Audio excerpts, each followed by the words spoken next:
justification, WMDs, fake pretext to go and wage war in an even larger country with an even more powerful military in mountainous territory that is basically designed geographically to be like a natural castle that will be incredibly costly in terms of human life and human casualties in Iran, first and foremost.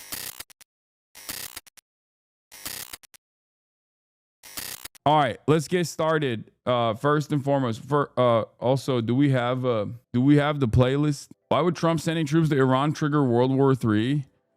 I mean, listen, World War III is where battle lines are defined in one pole of the world, one plank of the world being China, and the other one being America. Clearly, all of the Western liberal nations are on board with American dominance and the continuation of American dominance. They like it. They totally are on board with it. They want it. They also are very bloodthirsty. Shouts out to the Germans, especially. Germans are baying for blood, it feels like. I would have never thought in my lifetime that I would see the Germans that post-World War II that like seemingly were pacified. They were like polite versions of the Nazis that they used to be. Turn around and start talking about in the lamest and nerdiest ways, like, we must immediately go into war with Iran. Yeah, this is very important. This is the most important thing. Also, we hate that there are so many refugees in our country as a consequence of America's destabilization in the region. But also, we love the blood. We love the bloodshed. I'm Israel Chai. Yeah, I love the bloodshed. I want them. We need them. We love it. We love it. I love being the liberal and doing them all over. Yeah. Oh, meine Industrie. Yeah. Friedrich Merz said Israel is doing the dirty work for the West in an interview today. No, I know. That's what I'm referencing. Yeah, Israel is doing the dirty work for the West. It's defending the West. Yeah. It's crazy. It's like, bro, know your place. Like, it hasn't even been 100 years since you did the man. Why are you so excited to do two? I mean, you already are watching to unfold and you're defending it, but you also like directly want your hands to be bloodied. Right now it's indirectly bloodied, but you're like, I want the hands to have the more blood. I love it.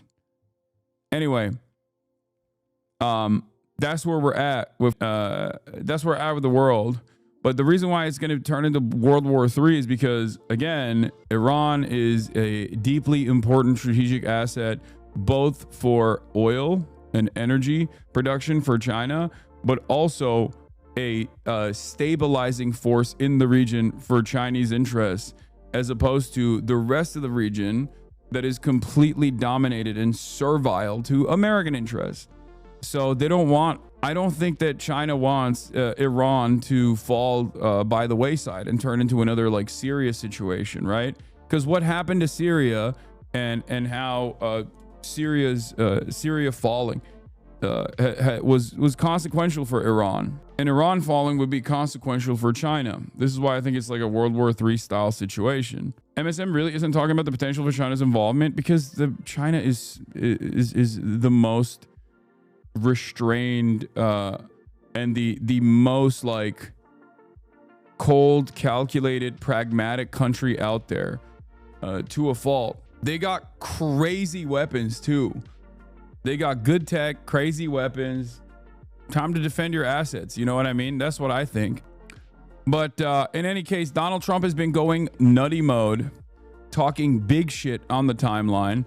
And that's obviously what we're going to start off with today, because that's just the way politics runs nowadays. As you know, yesterday, he urged the evacuation of Tehran, which is an incredibly large city. I believe it's like, by some estimates, people say like there's like 12 million people. Some people say even more. There's, in the greater metropolitan area, there's like at least 9 million people. You are not going to be able to evacuate 9 million, 15 million in the metro area. You're just not going to be able to do that. And people have been locked in. Some people have already started moving out of Tehran, and there's nowhere to really go. Because where are you supposed to go? They don't have gas. Israel hit the largest oil depot in Tehran already. So people are having a hard time getting gas, and people are having a hard time leaving the city to begin with. And Donald Trump is over here making threats like he's going to assassinate every single person. Like they're just going to drop it on Tehran or something. It's so psychotic. It's so insane. Like Americans, we do not understand this feeling. We will never understand this feeling because there is no force as powerful and as like there's no force on the planet that can threaten us in the same exact way. Not even China cannot, at least right now, cannot threaten us in the exact same way, where they've like designed the entire rules of warfare and international rules and law and order to suit their purpose and can strike and do genocidal things with impunity. Like there's no comparison, which is why we can't comprehend what it's like to have like normal people have no say in what happens in their own lives. Something that Donald Trump might be saying simply because I hope you guys can maybe close your eyes for a brief moment and recognize the humanity of the Iranian people and recognize how devastating this kind of statement is without simply talking about how big, bold, and brave and beautiful our big, beautiful president is. Because like a lot of Americans are so callous in their indifference to dignity, to the dignity of human life when it's overseas, when it's supposedly be a civilian population of a foreign adversary, you know? All Iran had to do was not build, though, not justifying this, but their government isn't innocent either. You're an idiot. First of all, Iran hasn't built. They should have built. They literally should have built, because if Iran had built, Donald Trump couldn't say, Tehran, clear out. So ironically, it is actually the government's incompetence, I would say, that has caused them to try and play ball with America and play ball with the Western world over and over again, as the Western world has slapped them around. Can Donald Trump tweet out, Moscow, clear out? No, obviously not. And Moscow and Russia has done a metric ton of damage to Ukraine. So why can't Donald Trump say, hey, Kremlin, clear out? Why can't they say, hey, DPRK, clear out? Pyongyang, clear out? Why can't they say that? Oh, that's right, because they have, okay? That's it. You gotta have, if you want to have sovereignty outside of the sphere of NATO influence, outside of the sphere, the protective banner of the West. And by the way, ironically, when you are in the NATO protective banner, you don't have any sovereignty. Look at Turkey. Okay. You got nothing. So yeah, it actually is an issue for Iran that they don't have nukes. They should have. They should have. If they did, the region would be more stable. Yeah, they've been 3 years away for 35 years because they're not building them. Anyone who's buying this narrative is either politically illiterate or one of the new age conservative Zoomers too young to know the history. I know. Iran has been 3 seconds to midnight on this stuff for the past 35 years, chatters. If they wanted to make them, they could have. You think the DPRK you think that the Democratic People's Republic of Korea were able to literally withstand a famine in the process, like one of the most devastating famines of all time, and then at the same time develop a nuclear program and engage in the enrichment of uranium before Iran could? Do you know how connected Iran is to the rest of the world as opposed to the DPRK? Do you know how, Iran has colleges, academics, people that actually, regardless of the government being treated as a foreign adversary, people, free travel all around the world, espionage capabilities. If Iran wanted to make, they would have made them by now. And honestly, they probably should have made them by now. I think a lot of people are maybe too young or too oblivious to the reality of how this like nuclear proliferation conversation has gone on. When a country, like, I mean, I joke, there's the HasanAbi doctrine, but it's a joke, but it's also real, okay? What do I always say? For nation building, the HasanAbi doctrine for nation building, we joke, we present it as a meme, but like it's real, right? Rule number 1, rule number 2, never give up. Rule number 3, if Western powers claim you have, drop everything and get immediately. Because once they say you have, even if you don't have them, if you don't ever get them, that means they're just going to destroy you. Ukraine is a great example of a country that gave up its, look at what's going on with Ukraine. Libya is a country that cast aside any sort of like ambition for nuclear proliferation, and America still claimed that they had, and they didn't. And look at Libya now. Iraq, WMDs. Oh, they have yellow cake, enriched uranium, WMDs. We have to go in and we have to check it out. Iraq didn't have. I say this as someone who is an advocate for denuclearization universally. I mean, nuclear power as an energy grid is fine. You guys have bullied me too much, and that's okay. I'm on board with nuclear power plants. But as far as like nuclear weapons goes, I'm anti. Okay, I think no one should have. But as long as nuclear proliferation continues, and the West basically bullies every country that doesn't have. Without any sort of scrutiny, without any sort of pushback whatsoever, you need. All right, let's get to the State Department press briefing real quick. I believe it's starting soon, right? Here's what yellow cake press conference. Okay, stop. Actually, send me the State Department. I don't care about Jon Stewart's statement. Send me the link for the press department, please. Not have a nuclear weapon. Send me the link for the press department, please. Not have a nuclear weapon. Secretary of State Marco Rubio has also stated that fact as he's working to implement President Trump's vision of peace and security. That statement has also been uttered from this podium many times. The fact that Iran cannot have a nuclear weapon is clear. As the White House reminds us, since taking office, President Trump has clearly stated no fewer than a dozen times that Iran cannot be allowed to have a nuclear weapon. For anyone who's Guys, you don't understand. America first and being a peaceful dove actually meant doing the exact same thing that previous administrations have done, which is to go to war with Iran. America first actually means doing a decapitation strike on the supreme leader of Iran. America first actually means like violating violating any sort of isolationist principle that we might have actually run a campaign on in the country where you are. Yeah, unless you're in Israel, in which case the Israeli government doesn't want you to. U.S. Embassy. Yeah, I know Trump leaked Mike Huckabee's text message. I read this morning. What an insane screenshot! I didn't even know you could screenshot something this long. I don't know how Trump screenshotted this. By the way, notice how the State Department press briefings are damn near identical in their response to the previous State Department, regardless of how different things are. It's going to help Americans potentially leave the region. My goats are there. Or, Goat. Depending on the countries that they're in. I guess Prem is Prem not there? I don't see him. Right. I guess they revoked Zeteo's press credentials. This is live, yeah. There is always home. LL, I believe, has resumed flights in some small measure. Why is she there? You know, some people have kids in Israel and they were visiting the States. Mm-hmm. Contact your local embassy. Andrea Mitchell's is like a super high-level CNN commentator. That's what I would recommend, no matter where you're traveling, but certainly in the Middle normally East, would not play the function of a national security reporter, like a State Department reporter. It's Tel Aviv, it's Jerusalem. But they will answer their phone. MSNBC. Sorry, MSNBC. So this is like, they don't send people like her normally to State Department briefings. It is quite bizarre that she's there. Yeah, she's married to Alan Greenspan. Like, this is like a super OG, longtime reporter, solid track record. I wouldn't say solid track record, but like when you're a reporter and you get to the point of high level commentator, you don't actually sit through these press briefings. Okay, it's like, is Jake Tapper there? No. Do you understand what I mean? It's like sending Jake Tapper there.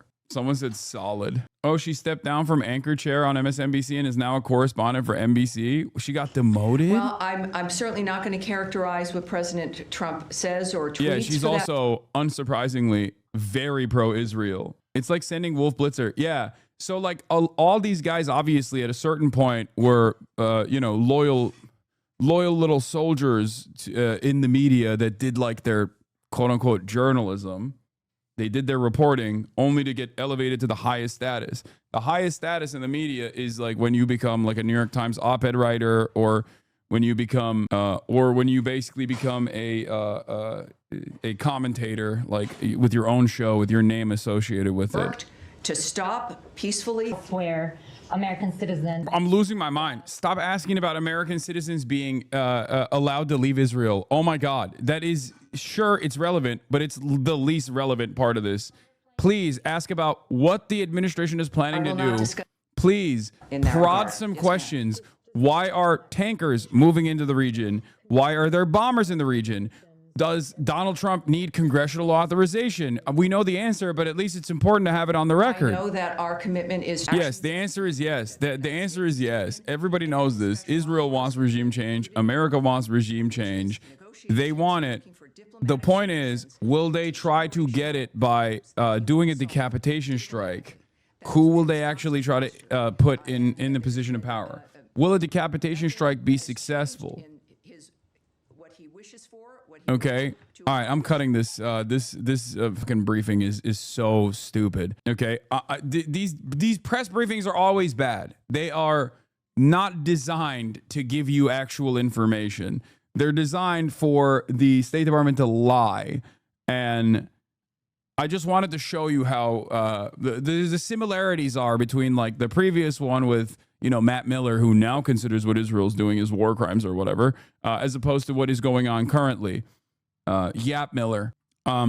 Trump's desire to handle the escalating conflict in the Middle East diplomatically is waning. Officials familiar with the ongoing discussions tell CNN Trump is growing increasingly warm to using U.S. military assets to strike Iranian nuclear facilities. This is basically the same holding position, the holding pattern that we've been in. As I said yesterday, and I will keep repeating over and over again, the situation is basically identical to Iraq. Okay, it is identical to Iraq. We are at the precipice of a fake reason, fake justification, WMDs, fake pretext to go and wage war in an even larger country with an even more powerful military in mountainous territory that is basically designed geographically to be like a natural castle that will be incredibly costly in terms of human life and human casualties in Iran, first and foremost, and then also for American troops as well. This is Iraq War 2.0 coming from the guys who claimed that they were anti-neocon, coming from the administration that successfully ran and won, positioning themselves as antagonistic to the Iraq War. But this time it's different. That's where we're at. Now, I don't know if they will continue along with this ambition or if they're just simply doing like the Trump madman doctrine, which has happened in the past as well with like Qasem Soleimani's assassination, for example. Trump does something absolutely insane that under normal conditions would be considered a severe violation of another country's sovereignty. But then there is not much response from said country, this time Iran again. And then they get back to the bargaining table or whatever. And the only reason why this has worked so far is because of the unimaginable power that America has in the region, unimaginable power it has in terms of like doing damage to the civilian population, and the lack of appetite from countries like Iran to kill their whole population, like throw their population in the field of fire under American munitions. That is the only thing that has stopped. Iran's restraint is the only thing that has stopped World War III from unfolding, and it's not because of the brilliant calculations of Donald Trump.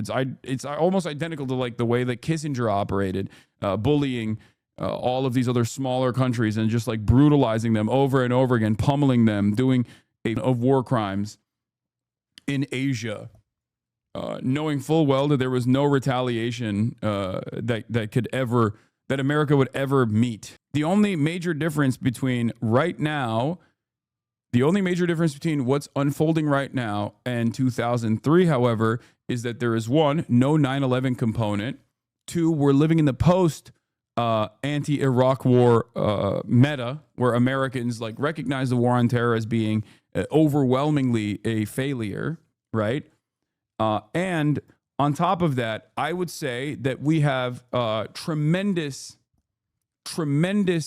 economic instability which I think plays a role in Americans not feeling as patriotic, or the Western world in general, not feeling as patriotic about their countries, like not feeling as though they are willing to go and serve in the military to like defend Western nations or whatever. It's like they can't pay rent. Why the fuck? Like most people, if you ask like Gen Z, they're like, oh, would you serve in the American military? Or would you serve in the British military? And they're like, I'm not gonna die for someone else's wars. Like, why would I do that? I can't even pay from rent. And on top of that, there's tremendous enmity towards Israel. There's tremendous anger and resentment towards Israel in the public's eye.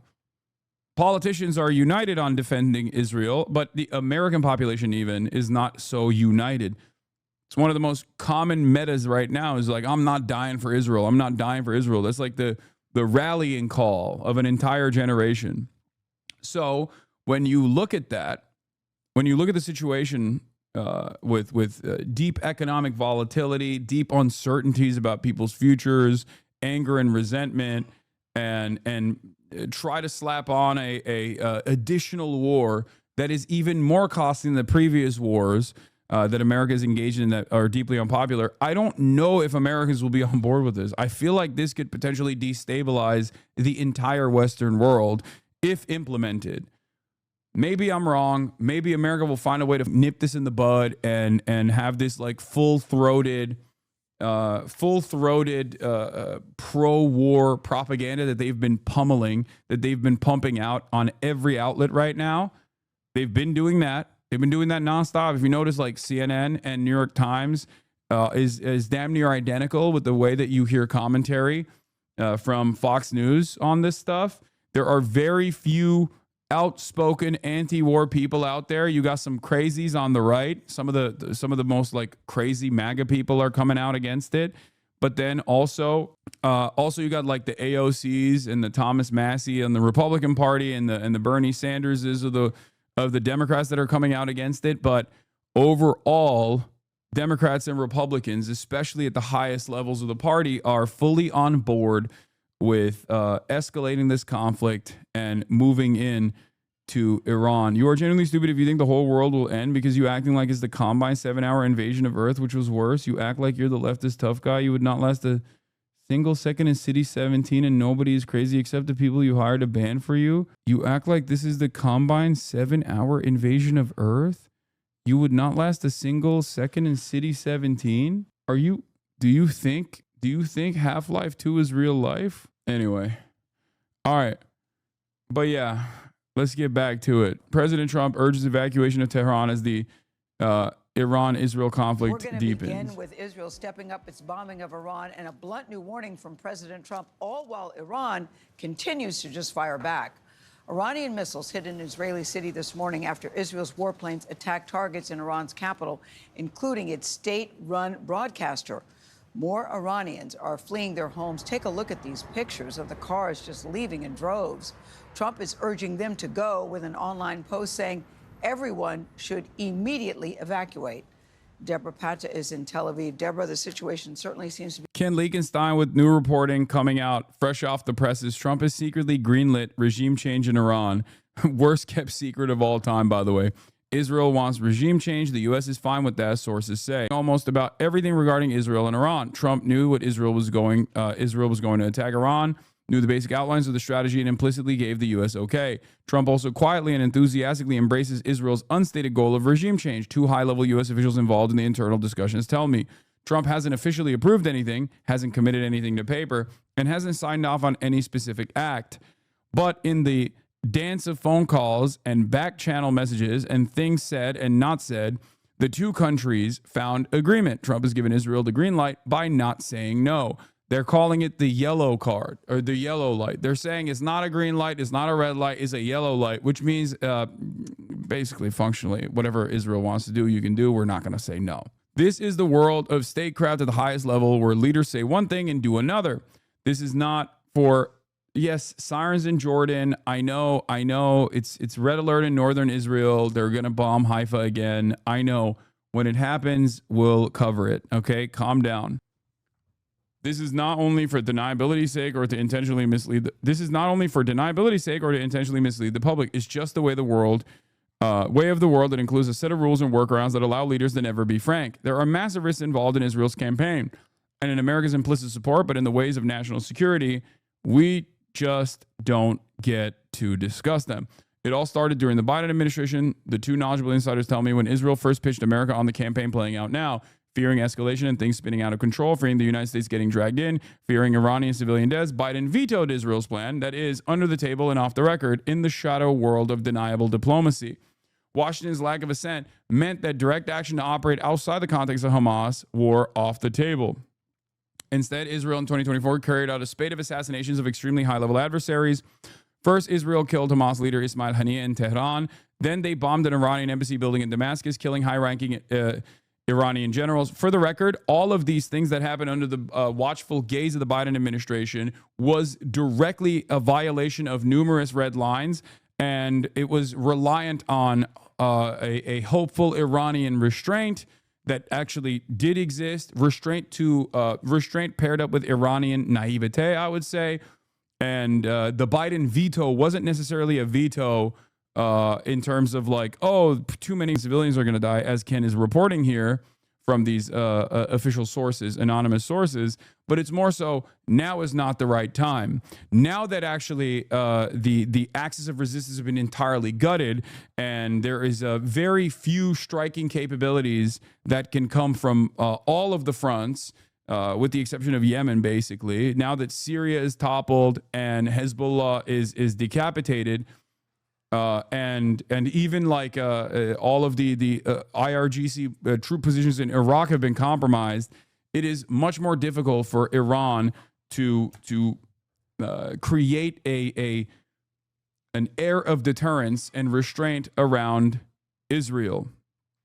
Okay? Now is a better opportunity for Israel to strike Iran, which is why they're doing it, right now, as opposed to under the Biden administration.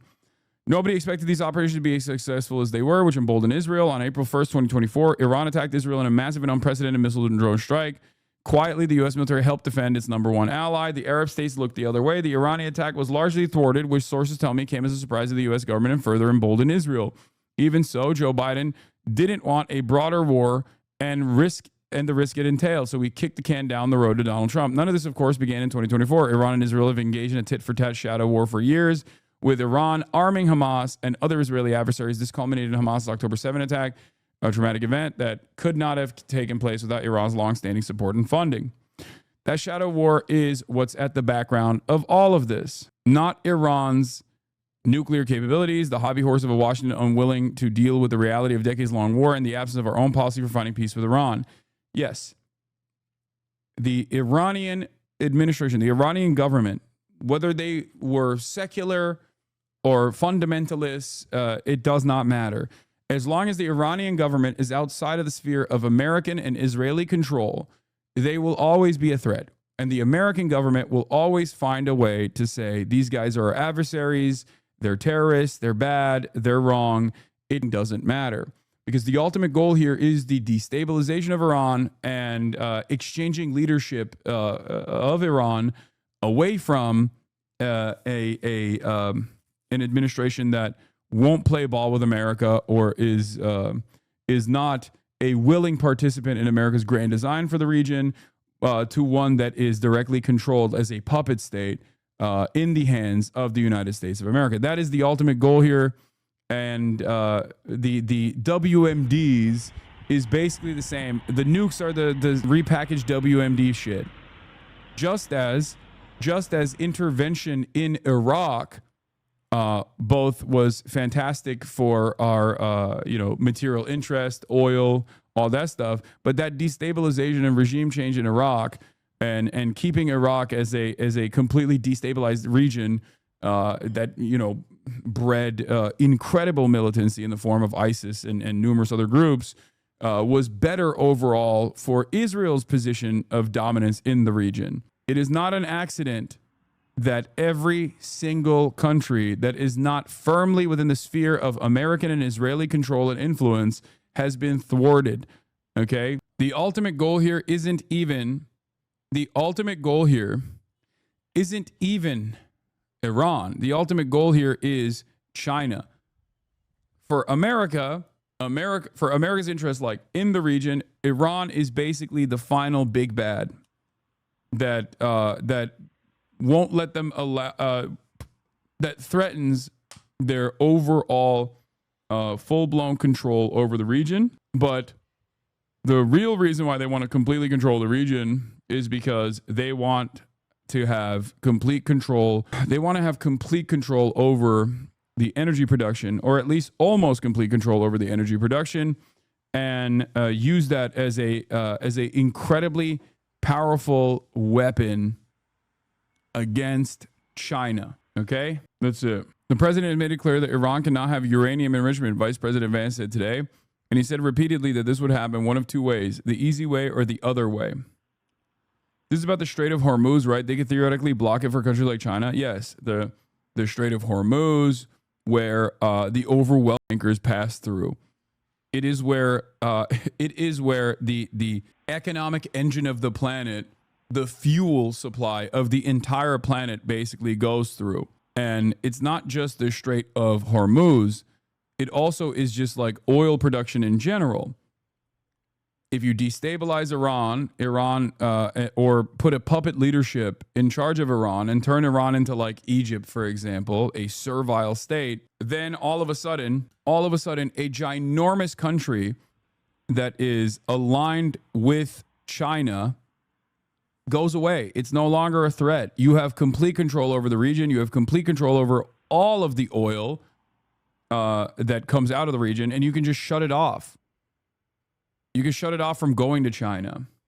Couldn't China just get oil from Venezuela? Additional complications, much further away, not as easily refined as like Saudi oil even. And ultimately, it's like that's the other reason why America wants to also destroy Venezuela as well. Goat questioner at the moment. Who isn't, no matter what the dynamic. Anyway, getting back to this. In reality, while the negotiations commenced in secret chambers involving just a handful of principal officials, Trump and his closest advisors talked about Israel's longstanding plan. A hint of these discussions appeared this past weekend when Trump told the Wall Street Journal that his team had foreknowledge of Israel's plans. The lesson Israel took from 2024 is that Iran might be able to bloody its nose, but not destroy it or the region.